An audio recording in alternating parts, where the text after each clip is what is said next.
Part test में अच्छा number आ रहा था, बट जब से फुल सिलेबस टेस्ट स्टार्ट हुआ है तब से मार्क्स अच्छा नहीं आ रहा है, या फिर मार्क्स इंक्रीज नहीं हो रहा है। मतलब एक काइंड से रुक सा गया है, मार्क्स बढ़ नहीं रहा है।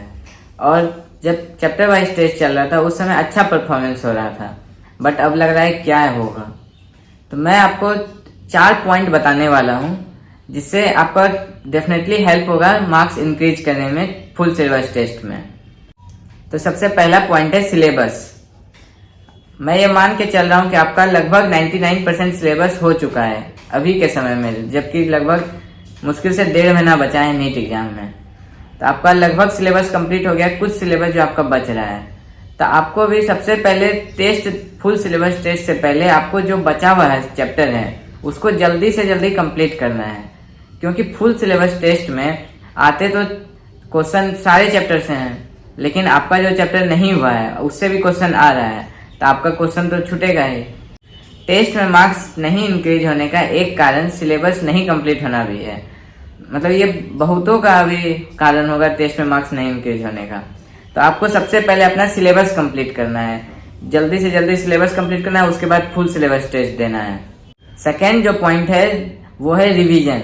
मतलब टेस्ट जो देने जा रहे हैं, टेस्ट से पहले जो सिलेबस है टेस्ट का, फुल सिलेबस में तो पूरा आता है, तो अब रिवीजन करना है आपको पूरा सिलेबस का टेस्ट से पहले।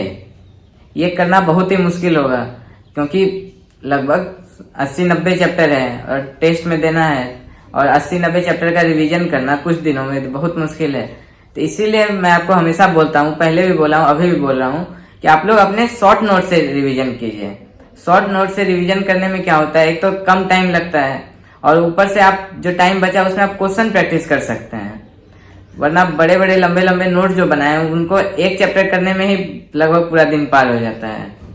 इसलिए आप रिवीजन कीजिए शॉर्ट नोट से। शॉर्ट नोट्स बनाइए जरूर, अगर नहीं बनाए हैं तो कहीं का यूज कर लीजिए। मैं ये नहीं बोल रहा हूँ कि किसी पर्टिकुलर का यूज कीजिए, मैंने भी अपना अपलोड किया हुआ है टेलीग्राम चैनल पे, आप जाके देख सकते हैं, यूज कर सकते हैं। वरना आपको जहाँ का भी सही लगे शॉर्ट नोट से अपना रिवीजन कीजिए। नहीं बना, अगर बना सकते हैं तो अभी भी खुद से बना लीजिए।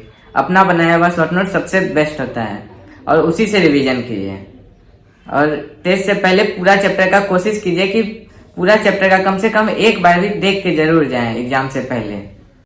और तीसरा पॉइंट है पीवाईक्यू। पीवाईक्यू को बहुत लोग हल्के में लेते हैं, पीवाईक्यू को सही से प्रैक्टिस नहीं करते हैं, लेकिन ऐसा नहीं है। पीवाईक्यू से बहुत क्वेश्चन रिपीट होते हैं। आपको मतलब मिनिमम मैं बता रहा हूँ 10 साल का, मतलब 10 साल ही नहीं करना है, आप 28 साल 30 साल का भी कर सकते हैं, लेकिन मिनिमम जो है 10 साल का करना तो मस्ट ही है। मतलब 10 साल का आपको मिनिमम प्रैक्टिस करना ही है पीवाईक्यूज को, और एकदम अच्छे से करना है कि जैसे आपको याद हो जाए। हर एक पीवाईक्यू को कम से कम 4-5 बार सॉल्व करना है। तो अभी जो फुल सिलेबस टेस्ट में आपका मार्क्स इंक्रीज नहीं हो रहा है, तो आप लोग एक बार सारे चैप्टर्स के पीवाईक्यू को रिवीजन करके चैप्टर का, और पीवाईक्यू को फिर से दोबारा सॉल्व कीजिए। नीट एग्जाम से पहले कम से कम 2-3 बार पीवाईक्यूज को सॉल्व कर लीजिए। पीवाईक्यू के क्वेश्चन रिपीट होते हैं, डायरेक्टली या इनडायरेक्टली रिपीट होते ही हैं, और कॉन्सेप्ट तो लगभग 90% कॉन्सेप्ट उसी के आते हैं। मतलब जिस कॉन्सेप्ट से क्वेश्चन पिछले बार आया था, इस बार हो सकता है कि वही क्वेश्चन आए, नहीं तो डाटा बदल के, मतलब नहीं तो उसी कॉन्सेप्ट से रिलेटेड क्वेश्चन आएगा, क्योंकि मेन टॉपिक से ही एग्जाम में क्वेश्चन आता है, और वो सब जो टॉपिक है हर बार रिपीट ही होते हैं। तो आपको पीवाईक्यू को हल्के में नहीं लेना है, सारे पीवाईक्यू को सॉल्व करना है। मैं अपना बताऊं तो मैंने भी अभी फर्स्ट टर्मिनल का एग्जाम दिया था मेडिकल कॉलेज में, और जब मैं एग्जाम दे के आ गया, और मैंने पीवाईक्यू को सॉल्व नहीं किया था, और जब मैंने बाद में देखा पीवाईक्यू को, सीनियर से जब लिया पीवाईक्यू, तो देखा कि लगभग 30 से 40% क्वेश्चन एज इट इज आए थे जो पिछले साल आए थे एग्जाम में, वो सेम क्वेश्चन इस बार भी आए थे, 30 से 40% क्वेश्चन। इसलिए पीवाईक्यू को सॉल्व करना बहुत ज्यादा इंपॉर्टेंट है। पीवाईक्यू को अच्छे से आप लोग सॉल्व कीजिए। और चौथा जो सबसे मोस्ट इम्पोर्टेंट पॉइंट है, आप टेस्ट दे दिए, टेस्ट दे के आए, अपना आंसर मिला लिया, आपको पता चल गया इतना नंबर आया। अब फिर आप क्या करते हैं कि नेक्स्ट टेस्ट की तैयारी करने लगते हैं, अब आगे कुछ पढ़ने लगते हैं। आपको सबसे पहले टेस्ट देने के बाद जो टेस्ट दिए हैं उसमें आपका जो क्वेश्चन गलती हुआ है उस पे आपको अब काम करना है। ऐसा नहीं कि टेस्ट दे दिए, मेरा इतना नंबर आ गया, काम खत्म हो गया।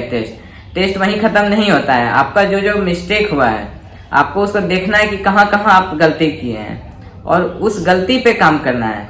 टेस्ट क्यों बोला जाता है कि इतना ज्यादा दीजिए, ज्यादा से ज्यादा टेस्ट दीजिए, ताकि आप जो गलती कर रहे हैं टेस्ट में, अब वो आपको गलती कैसे पता चलेगा? टेस्ट दीजिएगा तभी पता चलेगा कि आप क्या क्या गलती कर रहे हैं।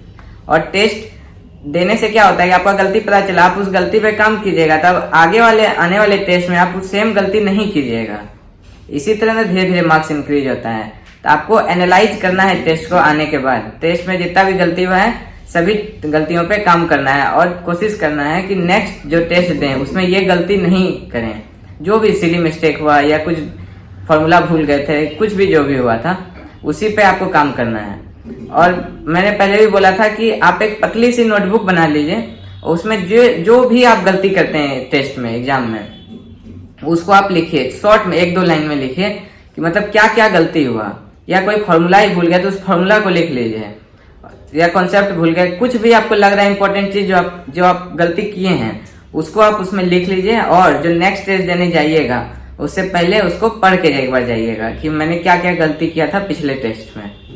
तो इससे आपको बहुत मार्क्स इंक्रीज होगा। मेरा भी इससे बहुत मार्क्स इंक्रीज हुआ है। पहले मेरा भी नहीं इंक्रीज होता था, लेकिन जब से मैंने नोटबुक बना के सारा देखने लगा कि मेरा गलती हो कहाँ रहा है, मार्क्स मेरा कट कहाँ रहा है, तब से फिर मेरा मार्क्स इंक्रीज होने लगा। आपका भी डेफिनेटली होगा ही मार्क्स इंक्रीज। आप एक बार इसे ट्राई करके जरूर देखिएगा। और एक बात, अगर आपका टेस्ट में भी मार्क्स नहीं बढ़ रहा है तो आपको टेंशन नहीं लेना है बिल्कुल भी।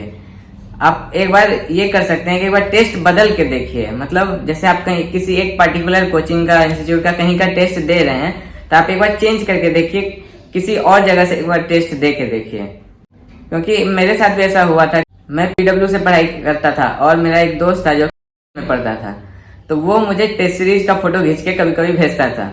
मतलब मैं जब अपना टेस्ट देता था उस समय 500-550 के लगभग मेरा नंबर आता था टेस्ट में, और जब वो टेस्ट मैं सॉल्व करने वाला जो मेरा दोस्त भेजता था उसमें मेरा 300-350 आता था। और मैंने 3-4 टेस्ट सीरीज सॉल्व किया, उसमें इतना कम नंबर आने लगा कि मुझे खुद डिमोटिवेशन होने लगा था। फिर मैंने उसका टेस्ट देना ही बंद कर दिया, फिर टेस्ट देना स्टार्ट कर दिया रेगुलरली।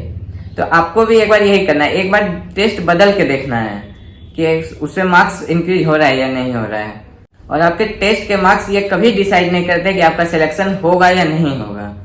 आपका मेहनत डिसाइड करता है। आप अगर अच्छे से ईमानदारी से मेहनत करते हैं तो आपका सिलेक्शन जरूर होगा। आपको बस रेगुलरली एकदम कंटिन्यूअस मैनर में मेहनत करते जाना है नीट एग्जाम तक। नीट एग्जाम से एक दिन पहले तक भी आपको इतने ही मतलब कंसिस्टेंटली मेहनत करना ही है, तभी आपका रिजल्ट अच्छा है। तो मैं एक बार आपको शॉर्ट में चारों पॉइंट बता देता हूँ कि आपको क्या क्या करना है ताकि आपका मार्क्स इंक्रीज हो टेस्ट में। तो सबसे पहले आपको सिलेबस कंप्लीट करना है। अगर कोई चैप्टर बच गया तो आपको जल्दी से जल्दी सिलेबस कंप्लीट करना है। दूसरा, रिवीजन करना है। रिवीजन आपको प्रॉपरली करना है, अपने शॉर्ट नोट से करना है, और जो टाइम आपका बचेगा उसमें आपको क्वेश्चन प्रैक्टिस पे लगाना है, और रिवीजन शॉर्ट नोट से ही करना है। और तीसरा PYQ सॉल्व करना है। PYQ आपको डेफिनेटली एकदम श्योरली सॉल्व करना ही है। मिनिमम 10 ईयर के आपको करना है, सारे चैप्टर्स के और सारे सब्जेक्ट के। और चौथा, आपको अपने मिस्टेक्स को एनालाइज करना है। टेस्ट देने के बाद आपको अपनी गलतियों को देखना है कि कहाँ कहाँ गलती हुआ और उस पर काम करना है, और रिपीट नहीं हो वो मिस्टेक, ये आपको कोशिश करना है।